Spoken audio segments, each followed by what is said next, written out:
Welcome back to Success with Connections, or Through Connections, I should say. And today, my guest is Dr. Pat Baxter. I met Pat probably about a year ago when she was speaking in front of a group of women. And she was just fascinating talking about her subject, which is emotional intelligence. But let me tell you a little bit about Pat that you don't know. First of all, she's written not one, not two, not three, but 4 books on emotional intelligence. I'm impressed. That's pretty awesome. And her focus is really about women in the workplace and how emotional intelligence affects them and how we work. So I'm going to she's also, before I go a little further, I wanted to say she's a speaker. She has, again, she's an executive coach, and she has spoken across the world, all over, probably back and forth over the different oceans, and speaking about her favorite subject, emotional intelligence, and how it affects women in the workplace. So I'm going to say thank you, Pat, for joining me today on this program. Well, And thank you so much for inviting me. I'd like to hear a little bit about your backstory.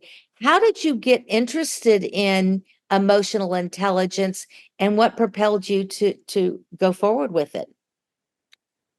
Well, many moons ago, I started my work life as a school program administrator in the South Bronx in New York. I am a native New Yorker, if you can't tell by the accent.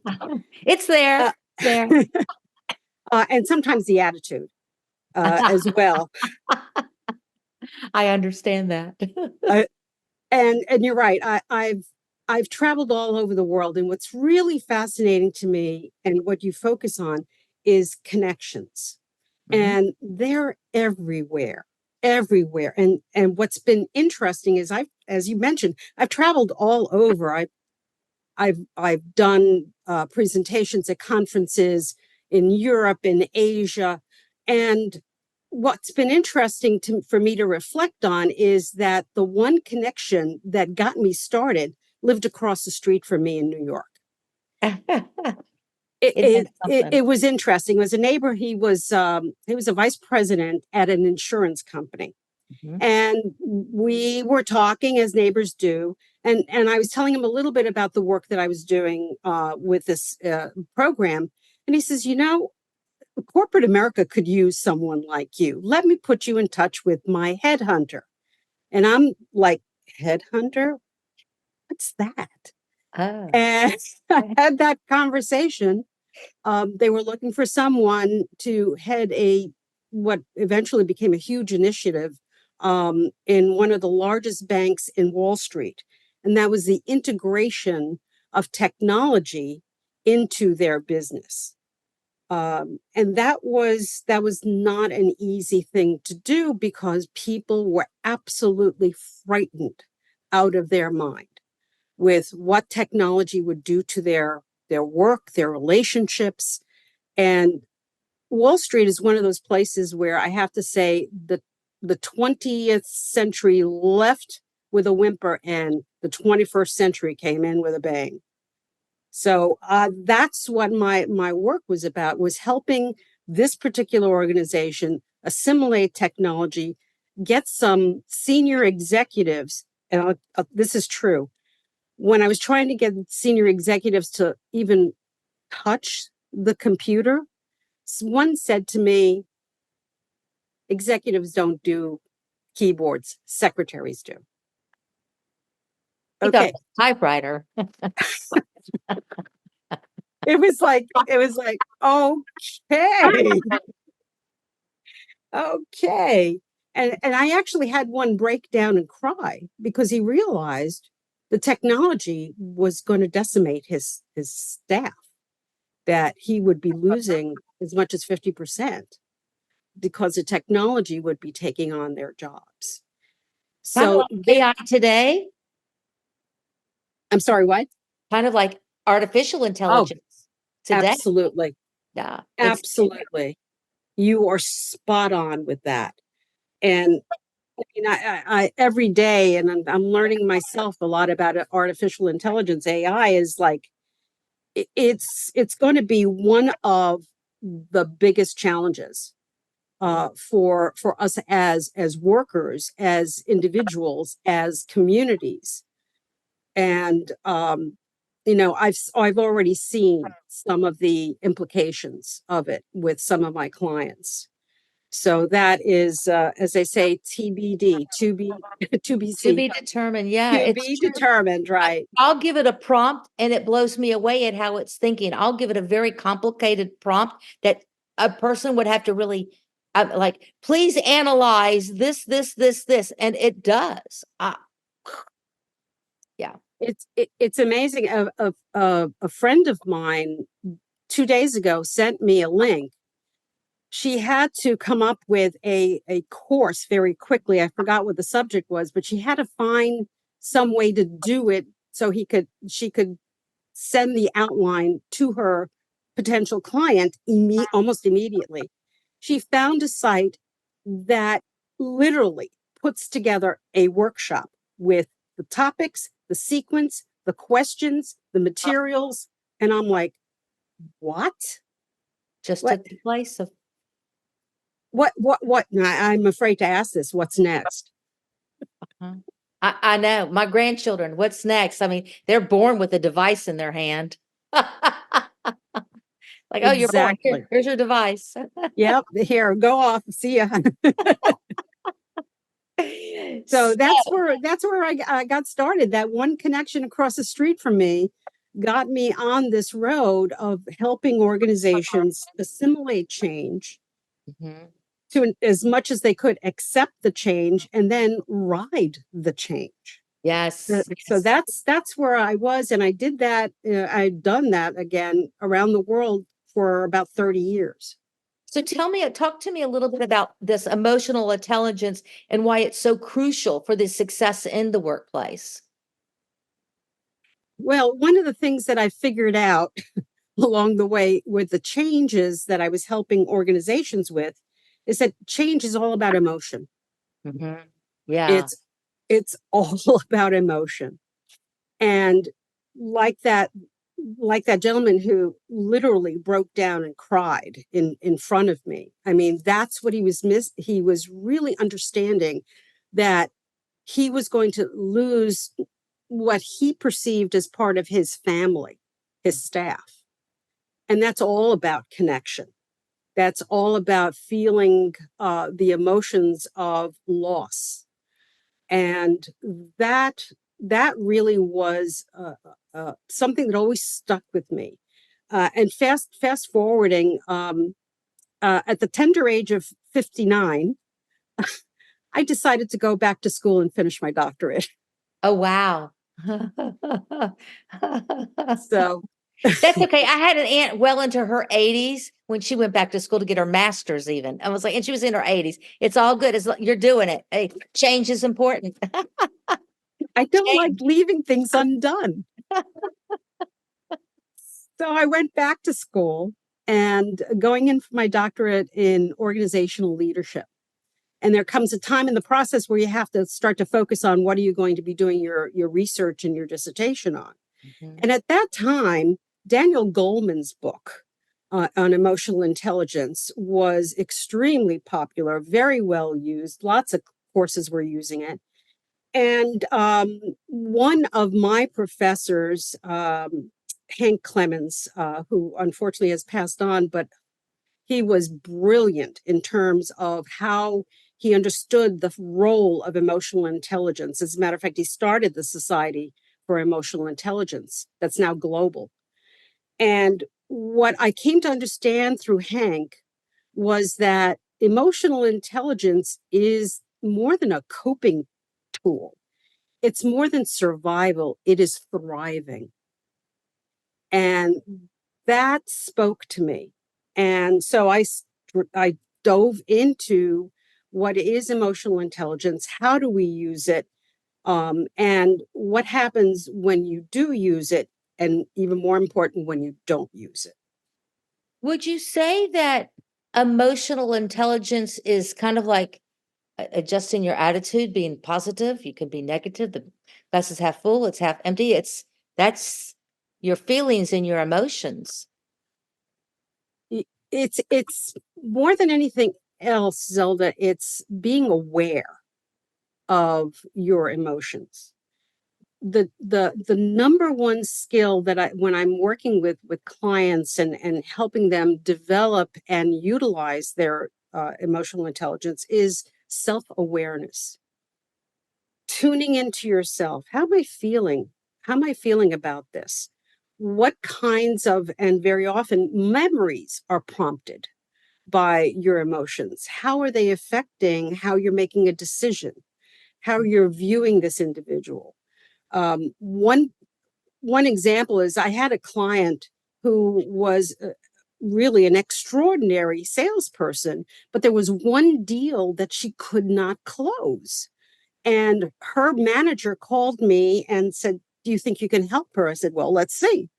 And so I sat down, interviewed her. Long story short, what wound up happening was that the person, the man she was negotiating with, reminded her of her ex-husband. Well, we can see that plain and clear. So, but can you imagine when this veil came off her eyes and she said, "Ah, that's what's happening." I said that too, but it was a revelation. And so we began to develop strategies and tools, because emotional intelligence is a set of skills and tools Well, that's what that kind you of can gets me use. is what you're talking about, how you should be. It's kind of like being self-aware, knowing that, okay, wait, the reason this isn't working is because this guy reminds me of my ex-husband who I'm no longer involved with, and yuck. So, how do you teach yourself, or are there tools or assessments that can help someone recognize when they're going down that wrong path so that they can make better decisions? I would say that the number one clue that there might be something going on is that you keep going down the same path over and over again and getting the same result. Oh, yeah. So, which was what was happening with this individual. She wasn't closing it. She wasn't closing the deal. So that was a big clue. But when I'm working with individuals on this, on emotional intelligence, we always start with the self. What am I good at in terms of managing my emotions? When do I tend to go off the rail? And it always starts with assessment. And when I'm coaching individuals, when I'm coaching leaders in particular, we talk about their environment, what is going on in their world right now, personally, yes, and professionally. And I do an assessment, a validated assessment that I happen to use, EQI 2.0, and we talk about the results, and we all always aware that that is a snapshot in time, but it's a snapshot can give us insight into how they are perceiving the situation, the people around them, themselves. And we go from there. And we always understand that there's a place to start that doesn't have to be painful. It can be revealing. And I that guess sometimes is a it should whole, probably that's start a with release. self-awareness, that, Yeah. wait, I'm behaving this way. It reminds me, I was giving a speech yesterday, and when I was done, I was sitting at this table and they had these questions, and a real intelligent woman was, you could tell she could have been a New Yorker. She could be tough. You could tell she could be tough. And so we were discussing, how do you address people in different situations? And I could tell that she was just flat out blunt with people. And she would scare me. And I would say, I wouldn't look at a situation that way. I would not confront people in that such a blunt manner. I like to give people space to exit, a safe place, and it's the way you talk to people. Maybe that's just me, but I want to give people an out. That's Mm. my way of dealing. I don't, even though I feel that somebody needs to be redirected or reprimanded or whatever you want to call it, you do it in the right way. Yeah. So I don't know. That just kind of reminded me of this woman when she was talking about how she's just going to tell you it like it is. And I'm like, whoa, don't want to make her mad at me. So to me, that was so. How do you overcome some of the challenges of and the barriers for developing emotional intelligence?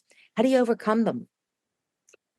Well, Zelda, first of all, I want to commend you because what you just expressed was not only leaving someone an out, but leaving someone whole, Mhm. not with a hole, but Right. whole, Yeah. and being able to walk away from a conversation with you that says, I'm okay. I'm okay. I understand there's opportunity. As a client of mine said last week, there's always an opportunity to improve. Yeah. But once a person becomes aware of the lens through which they may be viewing a situation or a person, like the example I gave before, it then gives them an opportunity to find tools, ways to phrase something, or ways to, frankly, back off so that someone has the room to be who they are. And that, I think, has been one of the lessons that I've been able to learn along the way. I also have realized, and one of the things that I thought about in terms of connection, and I did a presentation on this earlier this year. Connection is all about empathy. Mm. Empathy for me is the number one requisite for all of us as human beings. The ability to say, I may not be walking in your exact size shoes, but I've worn them before. Exactly. So people who have been traumatized, people who have been, uh, I would say, penalized for being who they are and not accepted, you want to be able to reach out to them and say, I see you. I Mhm. see you and I hear you. And that is a form of validation. Yes. It's a form of empathizing with someone. Yeah. It's not, it's, and a lot of people ask the difference. What's the difference between sympathy and empathy? Empathy, you actually can feel it. You can say, I have felt that before. I know what it is to lose something or someone. And that's really a huge component, I think, of emotional intelligence, and one that I always encourage leaders to express and show to their teams. I've had leaders that have expressed empathy to me in situations, and I know one thing, I would follow them anywhere. Oh, wow. Yes. Yes, exactly. I can so relate to what you're saying. In fact, that's really what I talk about is when I tell my story, it's about how a tornado changed my life. Right. But everybody has a tornado. It could be a medical crisis, it could be a financial crisis, maybe you had a flood, who knows? But it's that you understand you've been through a disaster, you've got that emotion, you know what it's like to have that loss. Yeah, Been a win exactly. or even a win. Could be a positive thing too that you've both That's experienced. true.